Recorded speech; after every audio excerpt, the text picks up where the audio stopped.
കോവയ്ക്ക വെച്ചിട്ട് മീൻപീര വെക്കുന്ന പോലെ വെച്ചിട്ടുണ്ടോ? നല്ല ടേസ്റ്റാന്നേ. വെച്ചിട്ടില്ലെങ്കിലൊന്ന് വെച്ച് നോക്കൂ. ഞാനിവിടെ കോവയ്ക്കയോടൊപ്പം 2 മുരിങ്ങക്കായും കൂടി ഇടുന്നുണ്ട്. അതിട്ടില്ലെങ്കിലും കുഴപ്പമില്ല കേട്ടോ. മുരിങ്ങക്കായ നമ്മൾ അവിയലിന് അരിയുന്ന പോലെ നീളത്തിലൊന്ന് മുറിച്ചിട്ടാൽ മതി. കോവയ്ക്ക കനം കുറച്ച് നീളത്തിൽ തന്നെ അരിഞ്ഞെടുത്തു, മസാലയൊക്കെ ഒന്ന് പിടിച്ചോട്ടെ. ഇതിൻ്റെ കൂടെ കുറച്ച് കൂടുതൽ ചെറിയുള്ളി എടുത്തോണേ. ഉള്ളി അരിയാനൊന്നും നിൽക്കണ്ട.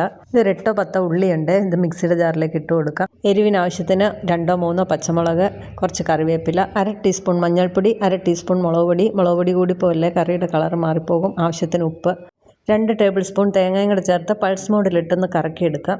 ഇനിയിപ്പോൾ ഒരു മൺചട്ടി വെച്ചിട്ട് നമ്മൾ അരിഞ്ഞു വെച്ചതും ഈ അരപ്പും എല്ലാം കൂടെ അതിനകത്തേക്ക് ഇട്ടൊന്ന് മിക്സ് ചെയ്തെടുക്കാം. പുളിക്ക് വേണ്ടിയിട്ട് കുടംപുളിയാണ് ചേർക്കുന്നത്, പീരയാണല്ലോ വെക്കുന്നത്. എല്ലാം കൂടെ ചേർത്ത് നല്ലപോലെ കൈ കൊണ്ടൊന്ന് തിരുമ്മണം. അതിൻ്റെ കൂടെ അല്പം വെളിച്ചെണ്ണയും കൂടെ ചേർത്ത് കൊടുത്ത് തിരുമ്മിയെടുക്കാം. കുറച്ചൊന്ന് ബലമായിട്ട് തന്നെ തിരുമ്മിക്കോ കേട്ടോ, ഒട്ടും പിശുക്കണ്ട. ഇനി ഇതിലേക്ക് ആവശ്യത്തിനുള്ള വെള്ളം കൂടെ ചേർത്തിട്ട് ചെറിയ തീയിൽ മൂടി വെച്ചങ്ങ് വേവിക്കാം. വെള്ളം വറ്റുന്നതാണ് കണക്കെ.